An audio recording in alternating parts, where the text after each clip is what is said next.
Maraming hindi may paliwanag na mga nilalang sa paligid natin. Mga nilalang na hindi nakikita pero alam natin na nandyan lamang sila. Ikaw kabarangay, anong klaseng nilalang ang pinaniniwalaan mong nasa paligid mo lang? Dear Papa Dudut, ako nga pala si Sasha, 30 years old. Nais ko lamang pong ibahagi sa inyo ang isang pangyayari sa buhay ko na nagbukas ng mga kasagutan sa mga sugat ko. Neto lang taon ay nagpasya na kaming mag-live-in ng karelasyon kong si AJ. Mas matanda siya ng 5 taon sa akin, Papa Dudut. Natapos na kasi ang kontrata ko sa inuupahan kong kondo at hindi pa ako kaagad nakahanap ng malilipatan. Kaya naman inoffer ni AJ ang apartment niya, Papa Dudut. Maganda na rin na tumira ako kasama niya dahil matagal na rin namang kaming magkarelasyon. Halos 4 na taon na rin ang relasyon namin, Papa Dudut. Naisip naming makakatulong ang pagsasama namin sa isang bubong para makilala pa namin ang isa't isa. May plano na rin kasi kaming magpakasal pero wala pang eksaktong taon o araw. Basta alam namin na sigurado na kami sa isa't isa. Kaya wala nang dahilan para hindi kami magsama sa iisang bahay. Bukod doon ay makakatipid pa kami, lalo't hati naman kami sa mga gastusin, Papa Dudut. Praktikal talaga ang pagli-live-in sa panahon ngayon. Mabilis lang akong nakalipat sa apartment ni AJ at maluwag naman ang apartment niya. Kaya hindi kami nahirapan sa paglalagay ng ibang gamit ko.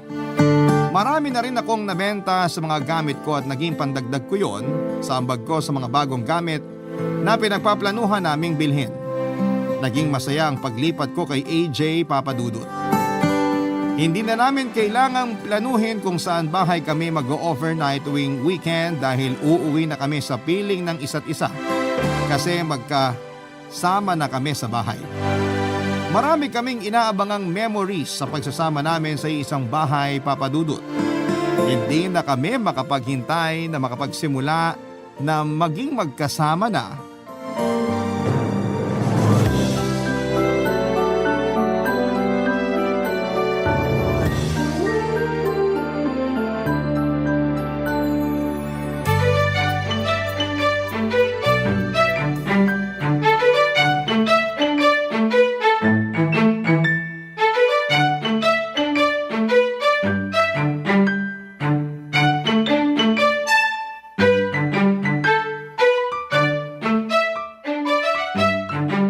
Okay lang bang maglagay ng stuffed toy sa kwarto mo?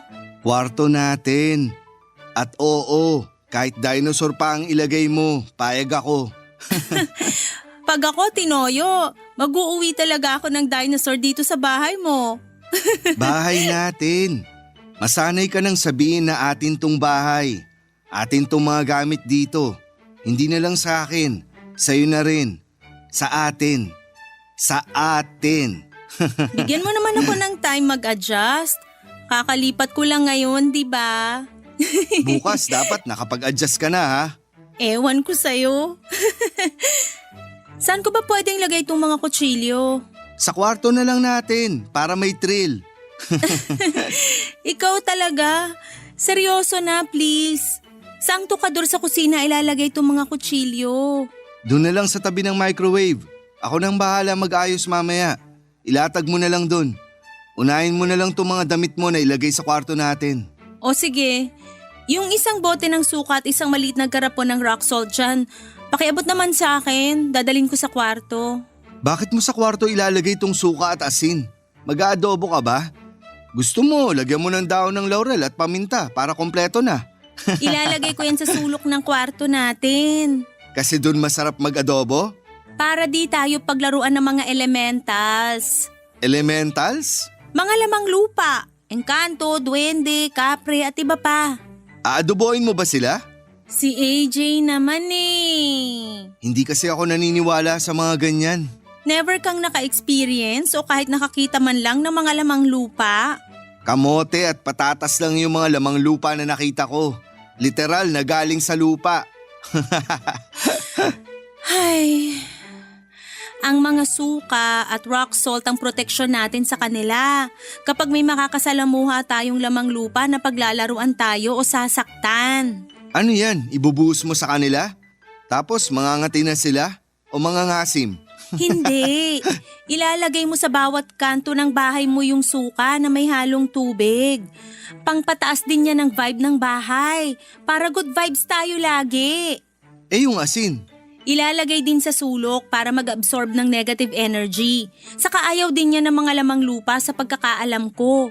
Sagrado kasi ang asin. Pwede ring ibudbud sa lugar ng bahay mo kung saan mo nafe-feel na may mabigat na enerhiya. Yan ang tinuro sa akin. Hindi kasi ako naniniwala sa mga ganyan. Hanggat di ko nakikita, hindi yan totoo. Hindi naman sila nagpapakita sa lahat. Meron yung iba na nagpaparamdam lang. Tulad ko, nararamdaman ko na bumibigat ang braso ko o legs kapag nasa tabi ko sila. Ganun kalakas ang enerhiya nila. Wala kasing ganyang tinuro o sinabi sa akin nung bata pa ako. Di rin naman ako nakikisali sa mga kwentuang multo sa mga pinsan ko sa probinsya. Kahit magtabi-tabi po kapag iihi ka sa mga puno. Bakit ko naman kasi iiiyan yung mga puno? Basta ako, naniniwala ako sa mga lamang lupa. Naniniwala rin ako na kailangan natin silang irespeto at kailangan nating mag-coexist sa kanila. Mas nauna pa sila sa mundong to kaysa sa atin. O sige na nga, basta wag mo na lang silang adobohin kapag wala na tayong pangbili ng karne ha. Baka di ko matripan yung lasa. Sige, magbiro ka pa ng ganyan. Pag ikaw talaga nanuno. Hindi ako manununo kasi hindi naman ako umiihi kung saan-saan no. Ang daming gasoline station sa paligid. Ewan ko ba kung bakit sa mga puno pa umiihi yung iba. Maganda yan. Di ka lang aware pero mukha namang nagpapakita ka na rin ng respeto sa mga ibang nilalang. Dahil hindi mo iniihian yung mga tahanan nila. Hindi ako umiihi sa mga puno o kung saan man yung tahanan ng mga lamang lupa. Kasi ayoko masilipan. Tao ako at sa banyo ako dediretso para umihi. Oo na. Basta wag mo na lang akong pipigilan sa mga pinaniniwalaan ko. Naninibago lang ako. Never kasi nating pinag-usapan yung mga ganitong paniniwala mo noon. Pero wag kang mag-alala, hindi naman kita huhusgahan. Basta hindi naman makakasama sa iba yung pinaniniwalaan mo. Ayos na sa akin. Sa tagal nga naming magkarelasyon ni AJ ay hindi ko nga naman ay kwento sa kanya ang mga paniniwala ko pagdating sa mga paranormal o mga supernatural. Tanging pamilya ko lamang noon ang nakakaalam sa mga paniniwala kong ganito. Sa pamilya ko kasi nagsimula ang mga nalaman ko tungkol sa mga lamang lupa. Bata pa lamang ako ay lumaki na ako sa pamilyang nakakausap ang mga anghel, ibang gods at goddesses. At meron din akong tiyuhin na nakakausap si Mama Mary. Marami ang mga espiritual na manggagamot sa pamilya namin. Nakita ko kung ilang beses gumaling ang mga lumalapit sa mga kamag-anak kong may healing powers. Hindi kagaya nila ay hindi ko sinunod ang path ng panggagamot o pakikipag-usap sa mga nabanggit ko. Pero kaya ko silang maramdaman kung nasaan man sila naroon. Pero hindi ko sila hinahayaang makipaglapit sa akin tulad ng mga kamag-anak ko. Kaya nga nalayo rin ako sa kanila at bumuo ng sarili kong buhay sa Maynila. Dito ko na nga nakilala si AJ. Nagkasundo kami at sa huli natutong magmahalan. Marami kaming pagkakaparehas maliban na lamang sa paniniwala sa mga lamang lupa at ibang elemento na wala sa mundong ito. Hindi ko nagawang makwento noon kay AJ ang tungkol sa mga pinapaniwalaan kong ganito. Hindi ko naman kasi yon nakitang importante sa relasyon namin. Kaya lang ay kusa nang inilabas ng panahon ang tungkol sa sekreto kong yon. Wala rin naman akong ibang choice kundi ang sabihin sa kanya dahil nagsasama na kami sa iisang bahay. At kung gusto kong maging matibay palalo ang relasyon naming dalawa ay kailangan kong maging honest sa naging buhay ko noon. Nagkausap pa kami ng mas malalim tungkol dito kahit naman nakinig siya sa akin ay naramdaman ko pa rin hindi siya naniniwala. Matalino si AJ, isa yon sa mga nagustuhan ko sa kanya. Dahil marami akong natutunan sa kanya. Kaya siguro hindi ko basta-bastang maidadala ang utak niya na paniwalaan ang mga pinapaniwalaan ko at mga experience ko. Lalo't paulit-ulit niyang sinasabi na hanggat hindi niya nakikita ay hindi siya pwedeng maniwala, Papa Dudut.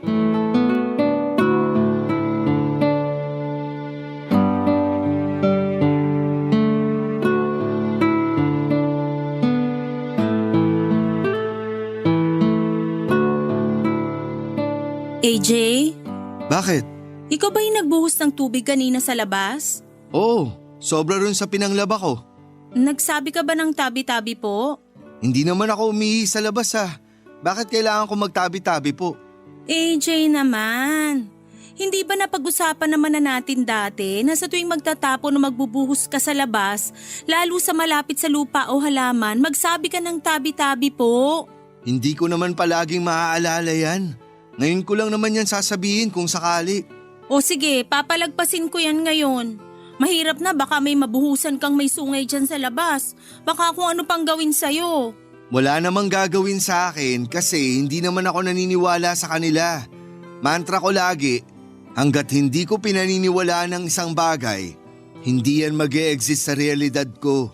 Kung lumaki ka lang kasi sa pamilya ko. At kung lumaki ka rin sa pamilya ko, maiintindihan mo kung bakit hindi ako naniniwala sa mga pinaniniwalaan ng pamilya mo. Kahit naman sana hindi ka naniniwala, pero irespeto na lang natin sila. Marami naman ang nagpatunay ng existence ng mga lamang lupa, di ba? Para saan pa ang gabi ng lagim ng KMJS kung hindi totoo ang mga multo o lamang lupa sa mundo? Para sa ratings ng show. Para sa mga katulad namin yon na may malawak na isipan pagdating sa mga paranormal. Ikaw naman, binibiro ka lang Wala naman kasing mawawala sa'yo kung gagawin mo yung mga sinasabi ko. Pakikisama lang naman yun sa mga hindi natin makita.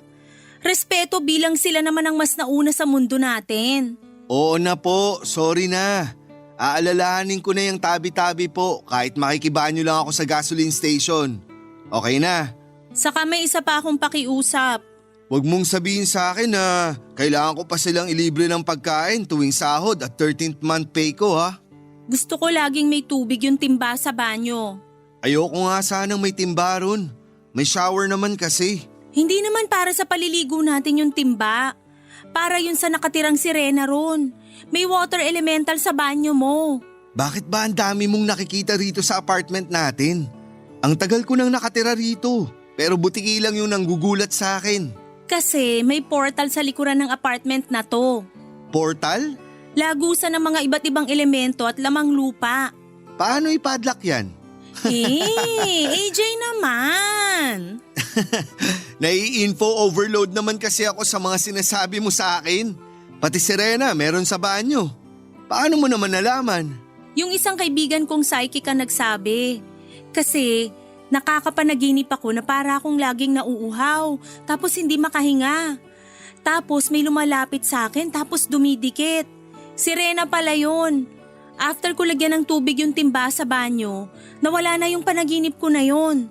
Tapos bumalik nung tinapon mo yung laman ng timba nung isang gabi. Kasi nga, dumudumi rin yung tubig doon kapag naliligo gamit yung shower. Nahahaluan ng sabon. Ang pangit kaya ng amoy pag tumagal. Ang dulas pa ng tabo pag naibabad doon. Eh di takpan. Kaya nga ako bumili ng timba na may takip para kapag naliligo, hindi nalalagyan ng pinagsabunan natin o bula sa shampoo. Ang dami naman kailangan gawin para mag-adjust sa sarili kong bahay. Bakit sila nag-a-adjust ba sa akin? Bakit parang ako na lang lagi nag-a-adjust? Hindi mo naman kailangang mag-adjust sa mga lamang lupa. Kailangan lang nating mag-coexist sa kanila. Saka alam mo, kapag naging maayos ka sa kanila, magiging maayos din sila sa'yo. Madalas babantayan kanila o kaya may blessing silang ibibigay sa'yo. Ayaw mo pa nun? Tumango na lamang si AJ sa mga sinabi ko, Papa Dudut. Hindi nga siya nagkaroon ng interes sa mga sinabi kong babantayan kami at bibigyan na lamang or bibiyayaan ng mga lamang lupang pinoprotektahan ko. Hindi talaga siya naniniwala noon sa mga sinasabi ko. At napansin kong habang tumatagal ay sinusunod naman niya ang mga sinasabi ko pero wala na sa puso ang ginagawa niya. Ginagawa na lamang niya para lang wala na lang kaming pag-awayan. Nahiya pa rin naman ako sa mga pinapagawa ko dahil nakakapanibago nga naman ang lahat ng yon para sa kanya. Nag-a-adjust pa nga lang siya na kasama ako sa apartment niya tapos bigla ko naman siyang ginugulat sa mga pinapaniwalaan ko. Hindi lang sa ginulat ko siya roon pero pinilit ko pa siyang sundin lahat ng pinapaniwalaan kong dapat gawin sa mga lamang lupang binanggit ko. Kaya naman hindi ko na siya pinilit pang maniwala, Papa Dudut. Hindi ko na rin siya pinilit pang gayahin ang mga ginagawa ko para sa mga lamang lupa. Ako na lang mismo ang gumawa lahat ng pinapaniwalaan ko. Hindi ko na yon pinagpilitan sa kanya dahil karapatan naman niyang hindi maniwala sa mga nakasanayan ko. Pagkatapos noon ay mas naging maayos ang relasyon namin. Hindi na siya nahiya na hindi ako pakinggan or sundin sa mga pinapaniwalaan ko. Ako naman ay nagpatuloy pa rin sa ginagawa ko bilang nakasanayan ko na yon at alam kong hindi matitibag ang paniniwala ko sa mga lamang lupa.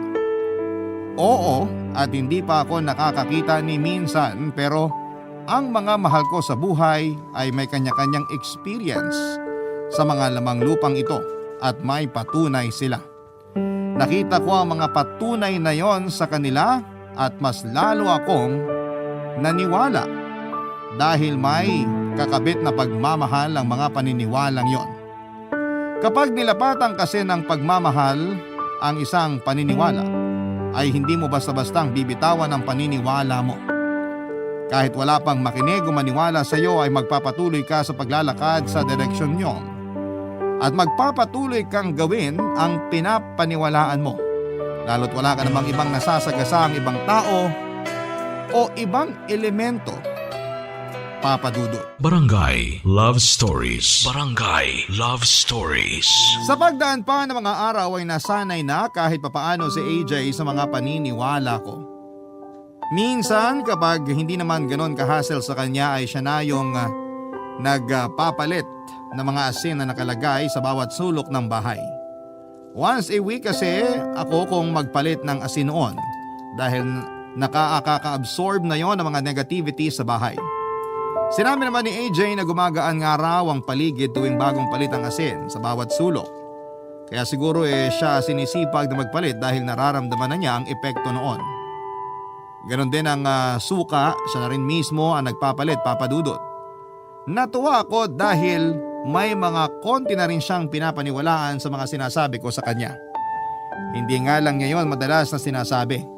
Napapansin ko na rin sa kanya na maingat na siya sa pagbubuhos o pagtatapon ng kung ano-ano sa labas ng bahay nang hindi nagsasabi ng tabi-tabi po. Hindi ko na lang masyadong pinupuna yon dahil baka ihinto niya.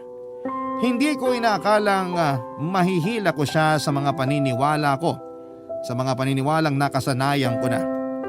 Huwag ko lang talaga siyang pilitin dahil kusa naman niya yung ginagawa. Papa Dudut, nabawasan na ang ilangan sa pagitan namin ni AJ pagdating sa mga pinapaniwalaan namin. Madalas na rin siyang makinig sa mga kwento ko noong bata pa lamang ako. Nakwento ko sa kanyang mga nakita ko sa pamilya ko noong bata pa lamang ako. Napapansin ko naman sa mukha niya na may mga hindi siya pinapaniwalaan. Hindi ko naman siya pinilit. Gusto ko lang ibahagi sa kanya ang mga nangyari sa kabataan ko. Higit pa sa pagpapaunawa sa kanya sa mga paniniwala ko ay mas gusto kong ipakilala sa kanya kung saan ako nagsimula. Napansin kong masaya siya habang kinikwento ko yung mga simpleng alaala ko bilang isang bata. Yung walang halong paranormal. Sa ganong paraan daw ay mas nakikilala pa niya ako. Sa ganong paraan ay mas naiintindihan niya ako. Ganon din ang ginawa niya, Papa Dudut. Nagkwento rin siya ng mga nangyari sa kabataan niya. Sabay naming pinagtawanan ng mga adventure niya noong bata pa lamang siya. Para sa akin ay mas naging makulay ang kabataan niya. Para sa akin mas na-enjoy niya ang pagiging bata niya. Hindi siya na puwersang tumanda kaagad. Hinayaan siya ng panahon na maging bata hanggat akma sa edad niya, Papa Dudut.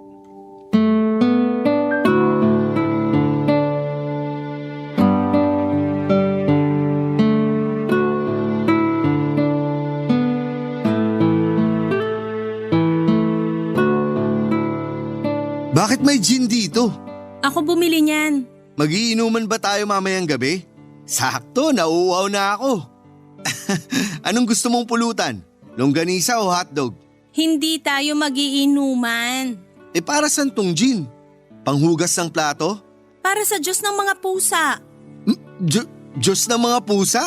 Hindi ka na naman naniniwala eh. Hindi ka pa nasanay. At least totoo naman ako sa'yo. Ngayon ko lang nalaman na may Diyos pala ang mga pusa. Sabi ko naman sa'yo maraming klase ng Diyos. Huwag mong sabihin yan sa ibang tao ha. Lalo na yung mga kapit na kapit sa reliyon nila. Pag kinuyog ka, damay ako. Wala naman akong balak. Paniwalaan nila kung ano man ang gusto nilang paniwalaan. Ganon din ako. Walang husgahan. Anong pangalan niya? Bale, may 7 Diyos ang mga pusa. Pero isa lang dun yung pamilyar ako, kaya sa kanya ko lang iaalay tong gin. Yun daw kasi ang gusto niya. Ano ngang pangalan? Hindi ko pwedeng sabihin, saka na. Okay, balikan natin bakit ka mag-aalay ng gin sa Diyos ng mga pusa. May nasagasaan na pusa kanina. Nakita ko, pero di ko na natulungan. Sana tinawagan mo ko. Baka naihabol pa natin sa vet. Wala na rin. Nung nilapitan ko, pawala na yung hininga niya.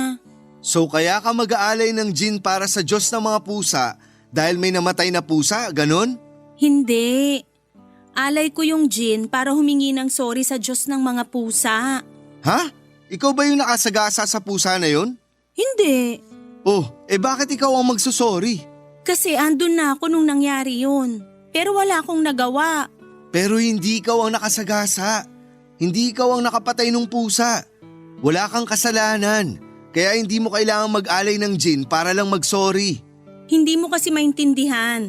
Nagigilty ako dahil wala akong nagawa. Kung mas maaga lang akong dumating, baka naitakbo ko pa sa vet yung pusa. Kung bakit naman kasi dumaan pa ako sa store para bumili ng pagkain ko eh. Hala ka, Sasha. Bakit naman ganyan ka mag-isip? Bakit hindi? Totoo naman na may kasalanan ako kung bakit namatay yung pusa. Pwedeng malungkot ka dahil namatay yung pusa. Pero yung makaramdam ng guilt sa pagkamatay niya, parang gusto kong kontrain yan. Sa'yo nang nararamdaman ko. Kung nasa sitwasyon lang kita, maiintindihan mo ko. Bakit ba lagi kang nakakaramdam ng guilt? Kahit hindi naman ikaw yung may kasalanan. Anong palagi? Hindi ah. Uy, anong hindi? Nung isang araw, napabayaan ko nakabukas yung kalan after ko magluto. Naubusan tuloy tayo agad ng gas. Tapos ikaw pa tong na-guilty. Ako naman ang nagpabaya. Kasi ako naman dapat yung magluto ng ulam natin. Busy ka, nag-aayos ng damit natin. Kaya naiintindihan ko kung hindi ka makapagluto ng ulam natin. Pero kung hindi ko inuna yung pag-aayos ng damit natin, hindi ka mapipilitang magluto. Tapos hindi mo mapapabayaang nakabukas yung kalan ng ilang oras. Hindi sana tayo naubusan agad ng gas. Kita mo na, kapabayaan ko pero sinisisi mo pa rin ang sarili mo. Parang yung kawork mo na na-scam. Ikaw pa itong na-guilty para sa kanya. Paanong hindi ako magigilty? Ako yung una niyang nilapitan para utangan kasi kailangan niya ng pera. Pero alam mong wala ka ring mapapautang sa kanya, di ba? Oo, pero kung nagawang ko ng paraan, di sana hindi siya natukso na maghanap ng pagkakakitaan online. Ayun, na-scam tuloy siya. Nakita mo na yung koneksyon? May parte ako sa nangyaring scam sa kanya. Bakit ka magigilty? Desisyon naman niya yun. Hindi naman ikaw yung nang scam sa kanya. Tinanggihan mo lang siyang pautangin kasi wala ka namang mapapautang talaga. Ay, wag na nga lang natin pag-usapan yan, AJ. Mas lalo lang akong nakokonsensya. Sasha! Pakiabutan mo na lang ako ng shot glass dyan, saka pakilabas yung binili kong bangus sa ref. Bangus sa ref? Magluluto ka? Kaka-order ko lang ng liempo. Hindi, kasama yan sa alay ko sa Diyos ng mga pusa. Napailing na lamang si AJ sa akin, Papa Dudut. Sinunod na lamang niya ang pakiusap ko at saka hinayaan na lamang niya akong ialay ang gin at bangus sa Diyos ng mga pusa. Doon ko yun nilagay sa harapan ng bahay, umusal ako ng dasal at tinawag ko ang pangalan ng Diyos ng mga pusa. Matapos noon ay nanatili pa rin ako sa labas ng bahay. Pwede naman akong pumasok sa loob ng bahay pero mas pinili kong magstay sa labas. Hindi ko pa kayang harapin noon si AJ dahil alam kong naiinis siya sa palagian kong pagpaparamdam ng guilt. Napansin pala niya yon at saka lang niya sinabi sa akin noong hindi na niya kayang punahin ang mga ginagawa ko kapag nakakaramdam ako ng konsensya. Hindi ko na rin kasi kayang ilaban ang nararamdaman kong konsensya kay AJ, Papa Dudut. Alam ko namang may punto siya, pero may punto rin naman ako. Hindi ko na rin kayang depensahan pa ang guilt na nararamdaman ko sa tuwing may hindi ako natutulungang tao man o hayop. Kahit mismo ang halaman na namatay ay hindi ko maiwasang makaramdam ng guilt kahit na hindi ko naman yon kasalanan. Papa Dudut, binalikan ko lahat ng mga oras na nararamdaman ko ang konsensya sa tuwing may hindi ako nagagawa para sa iba. Mga oras na hindi ko nagawang tumulong kahit alam kong imposible ko namang maihatid ang tulong na yon kung andun ako sa sitwasyon na yon. Hindi ako madalas pinapatulog ng konsensya ko kahit sa maliliit na bagay lang. Kapag may hindi ako natutulungan, iniiyakan ko yon. Magdamag dati. Sinisisi ko ang sarili ko noon dahil pakiramdam ko ay wala akong kwentang tao dahil hindi ko nagawang i-extend ang kamay ko para tumulong. Alam kong mali na yon, Papa Dudut, pero hindi ko magawang pigilan noon ang sarili ko. Pakiramdam ko ay kailangan kong tulungan ang lahat at kapag may hindi ako natulungan ay matik na makakaramdam ako ng sama ng loob. Para akong superhero na walang kapa. Para akong superhero na hindi nakakalipad at walang ibang kapangyarihan kundi ang konsensya lamang. Yun ako, Papa Dudut. Gusto ko namang baguhin yon sa sarili ko pero hindi ko alam kung paano ko yon sisimulan, Papa Dudut.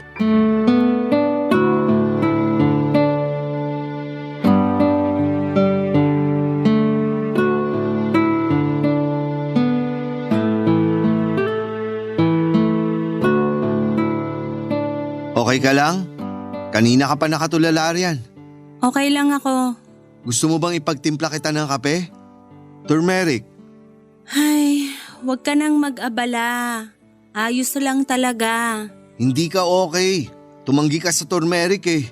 Yan ang palatandaan ko kapag may dinaramdam ka. Kilalang kilala mo na talaga ako, ha? Ilang taon na rin tayong magkarelasyon. At saka kasama na kita sa iisang bahay.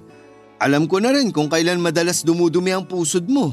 Tuwing Biyernes ng hapon, di ba? Ikaw talaga. Magkwento ka na. Makikinig ako. Ay, kulang yung pinadala ko kay nanay. Kulang man pero nakapagpadala ka pa rin naman. Malaking bagay na yun. Nakakakonsensya. Ayan na naman po si Binibining Konsensya ng Manila. Kailangan kasi ni nanay ng pera. Lahat naman tayo. Alam mo namang sa akin lang umaasa si nanay. Hindi naman siya kayang padala ng mga kapatid ko kasi may mga sarili na rin silang pamilya.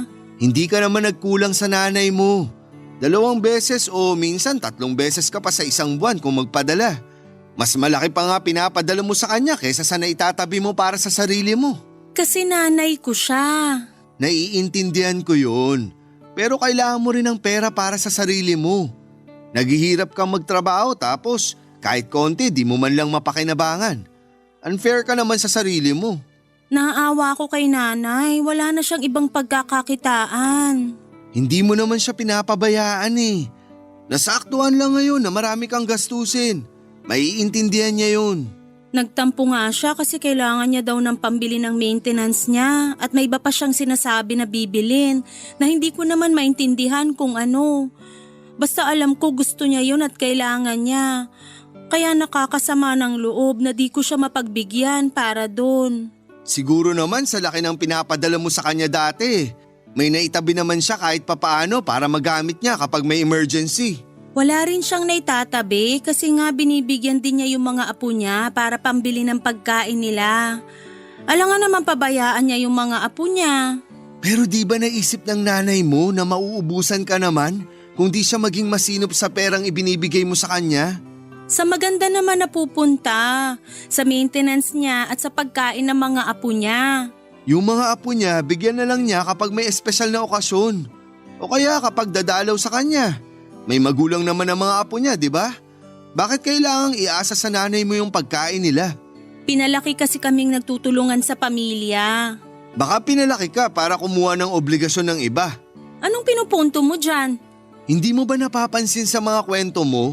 Mula pagkabata, ultimo piso na napulot mo, ibibigay mo pa sa nanay mo para pangdagdag niyang pambili ng sigarilyo niya. Kasi kapag nakapagsigarilyo si nanay, hindi na siya nagagalit sa bahay tuwing wala kaming pera. Hindi na kami matatakot magkakapatid.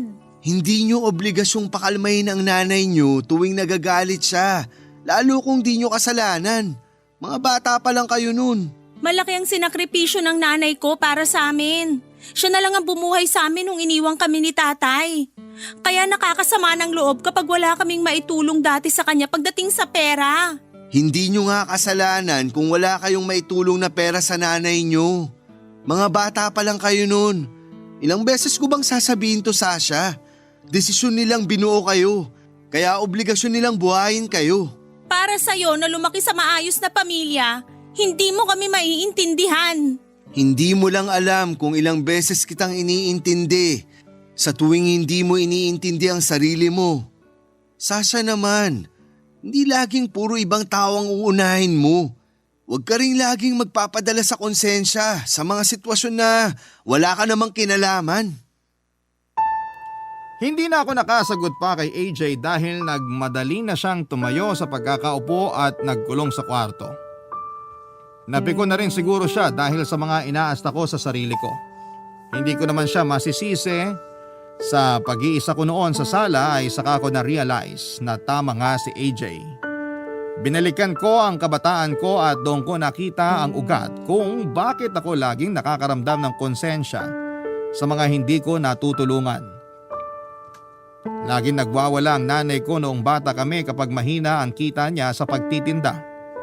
Kami lagi ang pinagbubuntanan niya ng galit at nagwawala siya, naninigaw at nagpapatugtog ng malalakas na kanta. Lahat yon ay nakapagdulot ng takot sa aming magkakapatid, lalo na sa akin. Kaya lagi kong pinaparamdam noon at pinapakiramdam noon ang nanay ko sa tuwing papasok siya ng bahay.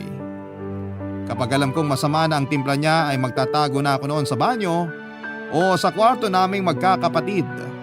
Ang senyales kapag nagiging ayos na ang mood niya ay tuwing hinihinaan niya ang malalakas na patugtog niya sa radyo.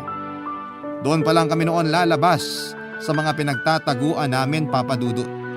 Kaya naman lagi akong lumalabas ng bahay para mamulot ng pera sa palengke. Minsan naman ay tutulungan ko ang mga tindera sa palengke para abutan nila ako ng kahit na piso lang. Sapat na yon para may abot ko sa nanay ko para hindi na siya magalit. Naging ganon ang sistema hanggang sa magkaroon ako ng trabaho. Doon ay mas lalong bumigat ang obligasyon ko sa nanay ko, lalo na't lagi niyang pinapaalala sa akin na utang na loob ko ang pagpapalaki niya sa akin. Hindi ko naman yun tinatanggal sa isipan ko, Papa Dudut. Kaya lang ay masakit para sa akin na yun na lang ang nararamdaman kong koneksyon naming dalawa na mag-ina. Pera at halos wala ng iba pa. Napaiyak ako habang binabalikan pa ang ibang naging resulta ng mga nasaksihan ko sa nanay ko habang lumalaki. Malaki kasi ang naging epekto noon sa mga nakakasalamuha ko, Papa Dudut. Pakiramdam ko noon ay obligasyon ko lahat ng mga taong nakakasama ko na sa tuwing may hindi magandang nangyayari sa kanila at hindi ako nakatulong, pakiramdam ko ay kasalanan ko ang lahat. Madalas ko ring pakiramdaman ng bawat taong lumalapit sa akin para malaman ko kung may nagawa ba akong mali sa kanila. Laging negative ang iniisip ko sa tuwing may napansin akong ugali o emosyon sa mga taong yon na nagpapaalala sa akin sa nanay ko. Mas lalong napalakas ang iyak ko nang maintindihan ko na kung saan nagmula ang guilt na nararamdaman ko sa tuwing hindi ko naiaabot ang kamay ko para sa ibang tao. Barangay Love Stories. Barangay Love Stories. Mula nung nagkaroon ako ng koneksyon sa past ko ay naging malinaw sa akin ang mga bagay na nangyayari sa kasalukuyan ko, Papa Dudut. Hindi pa rin naman ako sigurado ng mga oras na yon. Kung yun nga ba talaga ang totoong dahilan kung bakit lagi akong nakakaramdam ng guilt sa tuwing hindi ako nakakatulong sa iba. Hindi ko pa man yon sinasabi kay AJ. ay gusto ko muna noon na buuin ang katotohanan sa kabataan ko para maitagpi ko sa mga nagaganap sa akin sa kasalukuyan bago ko yon sabihin sa kanya. May mga binalikan akong alaala na pwedeng may koneksyon sa kasalukuyan ko. Pero madalas ay hindi yon tinatanggap ng sarili ko, Papa Dudut. In denial ako sa trauma na inabot ko sa nakaraan at hindi ko yon magawang tanggapin sa sarili ko. At lagi kong iniisip na nakabuti sa akin ang mga pangyayari na yon. Andun pa rin yung pagmamahal ko sa naging kabataan ko kahit alam ko at alam ng puso ko na may mali sa naging pagpapalaki sa akin noong bata pa lamang ako. Gusto ko na noong kausapin si AJ para magpatulong na himayin ang trauma ko. Alam kong malaki ang pwede niyang maitulong sa akin dahil matalino siya at malawak ang kaalaman niya pagdating sa usapang psikolohiya. Papa Dudut, hindi rin naman ako nagkaroon ng lakas ng loob na ikwento yon sa kanya. Siguro'y tama yung nabasa ko sa mga taong nakaranas ng trauma sa kabataan nila.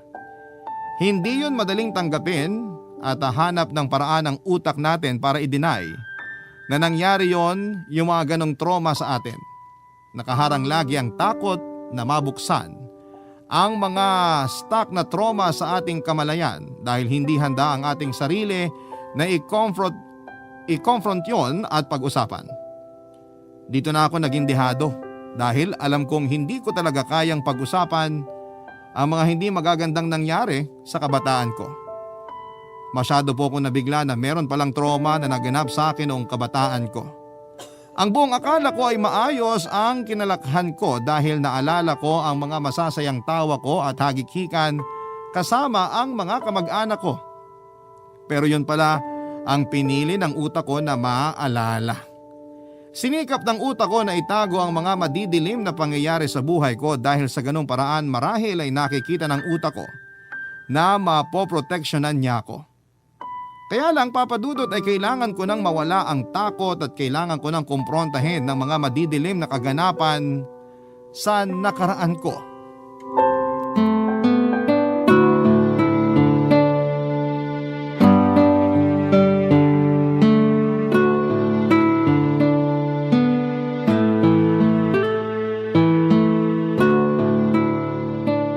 Wow! Sa wakas! Nakabili ka na ng yema cake!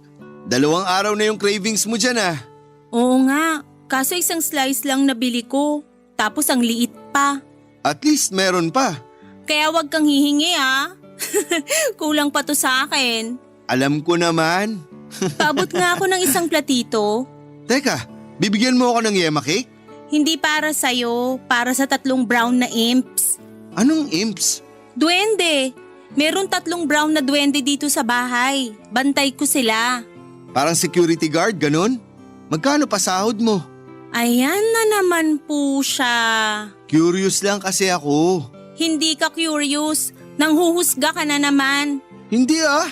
Bantay ko na tong 3 brown na duwende nung bata pa lang ako. Bakit ka nila kasama? Bakit ka nila binabantayan? Sabi ko nga sa'yo, malapit ang pamilya ko sa mga lamang lupa. Kaya pati ako nadamay sa pinoprotektahan ng mga lamang lupa. Kaya ayan, meron akong 3 brown na duwende. Alam mo bang kaya nila ako nagustuhan kasi natutuwa sila sa kainosentehan ko? Matutuwa sana ako kung ikaw na lang ang uubos ng yema cake na yan. Kesa iaalay mo na naman sa mga duwende o kung kanino mang hindi natin nakikita. Paborito ng mga brown na duwende ang yema cake, honey at kape, no? Tuwing meron akong kape at yema cake, matik na nagtatabi na ako ng para sa kanila. Kahit 15 minutes lang na ialay mo yun, okay na yun. Baka naman pwede kang mag-pass muna sa pamimigay ng yema cake. Kukunti na nga lang yan oh. Saka ang tagal mong inabang makabili niyan sa paborito mong pastry shop. Tapos ibibigay mo lang sa mga di mo naman nakikita? Shhh! Naririnig ka nila. Oh, anong sabi? Nagtatampo na ba sila sa akin? May cravings din ba sila ng yema cake? Hindi na nakakatuwa yung biro mo ah. Hindi maganda na maka-offend ng mga lamang lupa. Ako na nagsasabi sa'yo. Kainin mo na lang mag-isa yung yema cake. Sa susunod ka na magbigay. O mas magandang wag ka nang magbigay. Kasi nasasayang lang yung pagkain. Hindi sayang ang pagkain kung masaya namang nakakakain ng mga duwende ko, no? Hayaan mo na nga ako. Ako naman ang bumili ng cake na to at ibibigay ko to sa gusto kong pagbigyan. Sana all, duwende, para bigyan mo rin ng yema cake. Yung mga di mo nakikita, binibigyan mo. Akong boyfriend na nakikita mo, pinagdadamutan mo. Lagi ka namang nakakakain kahit kailan mo gusto. Yung mga duwende, bihira sila makatikim ng pagkain ng mga tao. Kasi nga, hindi sila tao para kumain ng pagkain ng tao. Uy, sorry. Na-offend ba kita? Gusto ko lang namang... Paano kung magutom o malungkot yung mga duwende dahil hindi ko sila binigyan ng yema cake, ha? Nasanay sila na lagi kong binibigyan. Tapos isang araw magugulat na lang sila na wala na akong nilalagay sa platito nila. Ano na lang ang mararamdaman nila? Sasha, Alam mo ba kung gaano yun kabigat sa konsensya ko? bakit ka makokonsensya? Hindi naman tayo sigurado kung sasama ang loob ng mga duwende kung di mo sila bibigyan ngayon ng yema cake. Nakakakonsensya kasi kaya ko namang magbigay. Pero mas gusto mo magdamot ako. Kawawa naman sila na pagdadamutan ko tapos ako lang yung mabubusog. Ano na lang mararamdaman nila? Alangan namang isakripisyo mo yung pagkain mo para sa mga di nakikita. So para sa'yo, mas okay na magutom ka kaysa magutom yung mga lamang lupa. Ayoko lang silang malungkot o magalit. Natatakot ako kung magalit sila kapag di ko sila pinagbigyan sa gusto nila.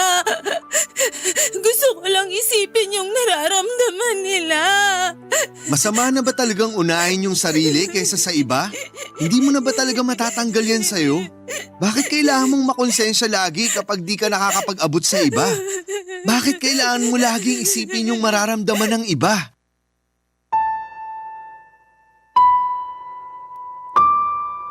Napahinto ako sa pag-iyak para ulitin sa isipan ko ang huling sinabi ni AJ. Bakit nga ba? Bakit nga ba nakakakonsensyang unahin ng sarili ko kesa sa iba? Bakit ko nga ba laging inuunang isipin ang nararamdaman ng iba? Hindi na ako makaiyak noon pero ramdam ko ang bigat sa dibdib ko. Napansin yun ni AJ at saka niyakap ako, Papa Dudut. Nanginig ang katawan ko habang nakakulong sa mga bisig niya. Hindi ko pa rin magawang umiyak pero napakapit ako sa kanya dahil sa panghihina ko. Ang higpit ng pagkakakapit ko sa kanya na parang nakasalalay sa kanya ang balanse ko. Sa kanya ko dinagaan ang mabigat na nararamdaman ko, Papa Dudut. Hinayaan niya lamang ako at tahimik na pinakiramdaman ang panginginig ko. Habang tahimik siya ay naging maingay naman ang laman ng isipan ko at parang may isang boses na nagsusumbong sa mga hindi magagandang nangyayari sa akin na naging dahilan kung bakit madalas akong makaramdam ng konsensya sa tuwing may hindi ako natutulungan. Binalik ako ng boses na yon sa mga pagkakataon na naging madamot ang mga tao sa akin sa pag-intindi na hindi ko lahat kayang isipin at unahin ang nararamdaman nila. Naalala ko kung paanong inuna ko lagi ang nararamdaman ng mga magulang ko sa tuwing nag-aaway sila at nagkakasamaan ng loob. Hindi nila inuna ang nararamdaman ko bilang isang anak na hindi handang makita ang mga away at gulo nila.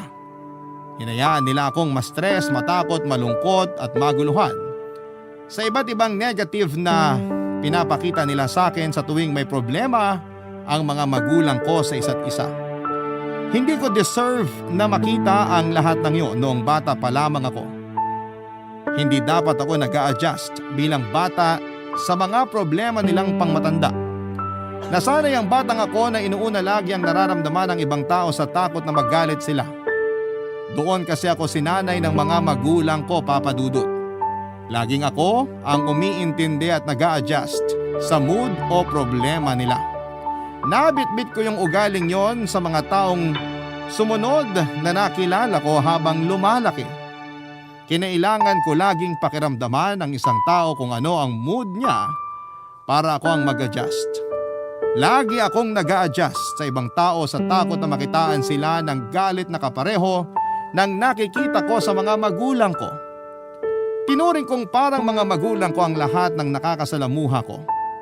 Inuna ko ang nararamdaman ng lahat kesa sa sarili ko, na kapag hindi ko napagaan ang loob nila sa pamamagitan ng pagtulong ko ay tatamaan ako kaagad ng konsensya.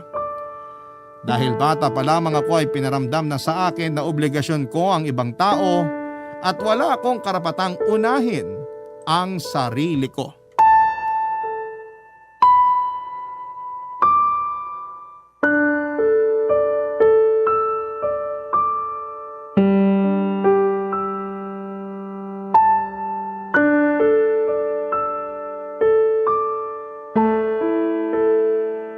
Hello, Sasha! Anak! Ano po yun, Nay? Bakit naman ang tamlay ng pakikipag-usap mo sa akin? Napagod lang po. Ayoko ng ganyan pakikipag-usap mo sa akin, ha? Hindi ako sanay. Magpakita ka naman ng respeto sa nanay mo. Sa susunod po. Mabuti naman. Kailan mo ipapadala yung kulang mo sa allowance ko? Wala pa po kasi ngayon. Bumili ko ng bagong laptop para sa trabaho ko. Meron ka namang lumang laptop. Bakit kailangan mo pa bumili ng bago? Gastos lang yan. Sira na po kasi yung lumang laptop ko. Saka kailangan ko ng bago para makahabol din sa mga kailangan ko sa trabaho. Pwede naman kasing magtiis na lang sa murang laptop. Nasakripisyo tuloy yung allowance ko. Paano naman ako? Paano yung maintenance ko? Yung mga pamangkin mo, kawawa naman kung di ko aabutan ng pangkain nila. Babawi na lang po ako sa susunod. Ganyan din yung sinabi ng anak ng kumari ko. Babawi na lang daw sa susunod, pero ano nangyari? Nagpabuntis na lang sa iba, tapos hindi na nagpadala. Ganun ba binabalak mo? Magpapabuntis ka na dyan sa boyfriend mo para makatakas ka na sa obligasyon mo sa akin. Subukan mo lang talaga. Nay, wag niyong idamay ang boyfriend ko dito. Baka lang kasi siyang dahilan kung bakit parang tinatamad ka na mag-abot sa akin. Huwag ganyan, ha? Baka nakakalimutan mo akong bumuhay sa'yo. Makaramdam ka naman sana ng konsensya. Sarili mong nanay, pinapabayaan mo lang. Hindi ko kayo pinabayaan. Hindi ba? Bakit binawasan mo yung allowance ko mula nung nakaraang buwan? Ganun ba yung hindi pinabayaan? Sinabi ko naman po sa inyo na kailangan kong magtipid kasi kakalipat ko lang ng bahay. Kakalipat mo nga lang ng bahay tapos bumili ka na ng bagong laptop. Ang dami mong dahilan para kalimutan ang obligasyon mo sa akin, ha? Samantalang nung bata ka, nauubos ang pera ko kakabili ng diapers mo. Hindi ka man lang makonsensya? Hindi man lang ako makonsensya? Buong buhay ko yan yung nakaprograma sa utak ko. Makonsensya lagi kahit hindi naman dapat. Salamat sa pangungonsensya nyo lagi sa akin. Wala na akong magawa para sa sarili ko kasi lagi ko na lang inuuna yung ibang tao. Kinokonsensya mo ako ngayon. Wala akong ibang ginawa kundi buhayin kayo mula nung iniwan tayo ng tatay nyo. Akala nyo ba madali sa akin yon? Alam ko naman pong nahirapan kayo at buong buhay kong ipapagpasalamat ang sakripisyo nyo para sa aming magkakapatid. Ayun naman pala eh. Ano tong sinusumbat mo sa akin na parang napapabayaan mo ng sarili mo dahil sa akin? Dahil yun naman ang totoo. Dahil sinanay nyo ako na kailangang unahin ko kayo kesa sa sarili ko. Hanggang sa ibang tao na bitbit ko yon. Hindi ko na magawang tulungan ng sarili ko kasi mas kailangan kong unahin yung iba. Ikaw ang may desisyon yan, hindi ako. Huwag mong isisi sa akin yan. Desisyon nyo na mag-away ni tatay sa harapan naming magkakapatid nung bata pa lang kami. Desisyon nyo na sapilitan kaming pilitin magkakapatid kung sino sa inyo ang kakampihan namin tuwing magkakagulo kayo. Desisyon nyong pagbuntunan kami ng galit kahit wala namang kaming ginagawa sa inyo. Hinahanda lang namin kayo sa totoong mundo.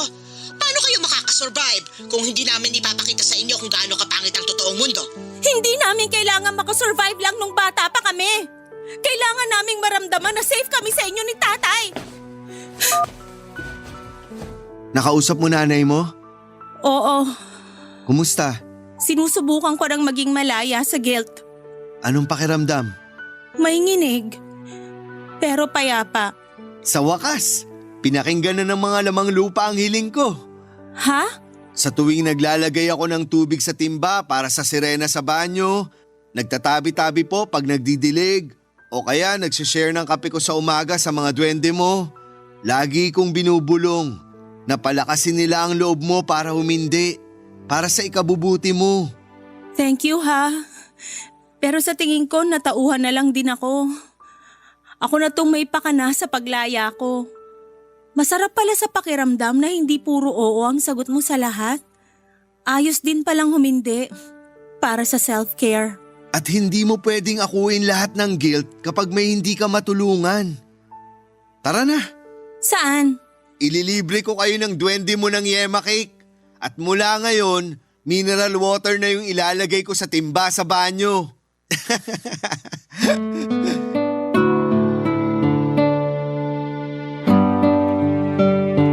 Napailing na may halong tawa ang sinagot ko sa sinabi ni AJ Papadudut. Na-touch ako na nagawa niyang paniwalaan ang mga lamang lupa para sa kapakanan ko. Pag-ibig nga yun. Doon ako nagtiwala at nagkwento sa kanya sa mga binalikan kong alaala sa nakaraan para mas maintindihan ko kung ano ako sa kasalukuyan.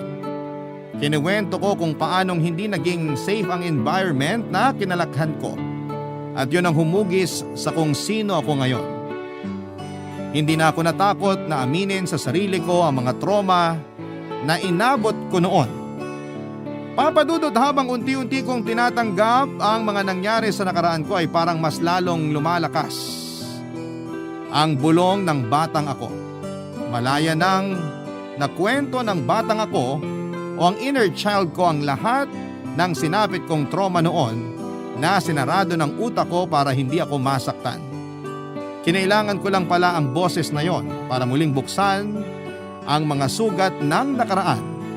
Sa pagbubukas nga ng mga sugat ko ay nagawa ko ng gamutin yon nang hindi na lang pansamantalang tinatapalan. Kinailangan kong harapin ang mga sugat na yon para tuluyan na yung matuyo at hindi na makaapekto hindi lang para sa aking sarili, kundi pati na rin sa relasyon ko sa ibang tao. Sa ngayon po, Papadudot, ay inuna ko na ang sarili ko. Ito ang unang pagkakataon na ginawa kong umuo naman sa sarili ko. Lahat ng pag-aalaga at pagmamahal ay binuhos ko na sa sarili ko. Hindi ko na pinagdamutan ng sarili ko kung makakaramdam man ako ulit ng guilt, ay mangyayari na lamang yon kapag hindi ko na ibigay ng tama ang pagmamahal para sa sarili ko. Naglagay na ako ng boundaries sa mga taong lumalapit sa akin para humingi ng tulong, kahit sa nanay ko mismo. Nakaramdam na rin naman si nanay at kung ano lang ang kaya kong ibigay sa kanya.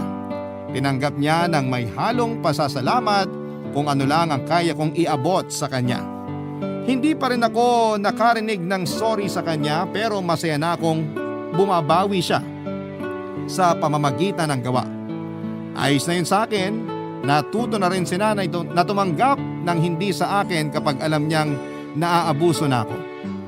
Paunti-unti ay naging maayos na ang relasyon ko sa nanay ko.